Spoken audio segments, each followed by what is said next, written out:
హైదరాబాద్ బోనాలు అంటే ఫస్ట్ బాగా గుర్తుకొచ్చేది గోల్కొండ తర్వాత సికింద్రాబాదే. సికింద్రాబాద్. సికింద్రాబాద్ అంటే నాకు తెలిసి క్లైమేట్ అంటేనే గుర్తుకొస్తాడు. లష్కర్ బోనాలు అంటారు దీన్ని. సికింద్రాబాద్ బోనాలు అన్నారు.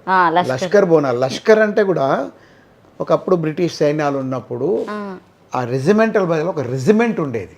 ఓకే. లష్కర్ రెజిమెంట్ అంటారు దాన్ని. ఆ రెజిమెంట్ పేరు లష్కర్. అందుకే దానికి లష్కర్ అనే పేరు పెట్టారు. చాలా మందికి తెలియదు ఈ విషయం. దీని మీద కూడా మీరు పాట రాశారు కదా, లష్కర్ బోనాల. లష్కర్ జాతరలోన బోనాల పండగ.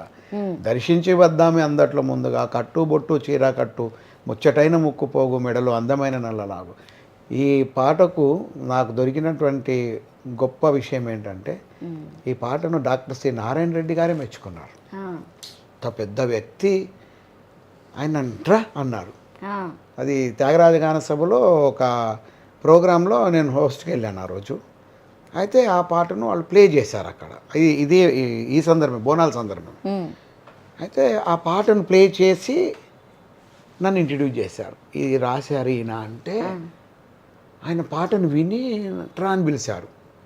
పిలిచి ఆయన పక్కన ఎవరో ఉండే, ఆయన మీరు కొంచెం అక్కడ కూర్చున్నాను, నన్ను కూర్చోబెట్టుకున్నాను. నీ పేరేంటి క్లెమెంటు, ఇదేంటి కృష్ణ? అవును సార్. అరే పరమేశ్వరుని అందాల రాని, బ్రహ్మదరిలో రాగాల రాసి, పాలకడలిలో పాదాల దాసి, ముగ్గురిని ఇట్లా వర్ణించును, బ్యూటిఫుల్ అన్నాడు. అది నాకు చాలా గొప్ప అనుభూతి. ఆయన మెచ్చుకోవడం అంటే అసలు మామూలుగా మెచ్చుకోవడం. ఆయన అంత గొప్ప వ్యక్తి. ఆ పాటను మెచ్చుకున్నాడంటే చాలా అప్పుడు నాకు కూడా చాలా సంతోషమై, ఓహో నా రచనలో ఒక పదును ఉంది, నా రచనలో ఒక మంచి సాహిత్య పరంపరలు వణికిస్తున్నానని చెప్పి ఆ రోజు నుంచి ఇంకా నేను కంటిన్యూ రాయడం ఇంకా వదలలేదు. అప్పటి నుండి ఇంకా ఇక పట్టిన విక్రమార్కులా రాస్తూనే ఉన్నారు అసలు. ఇక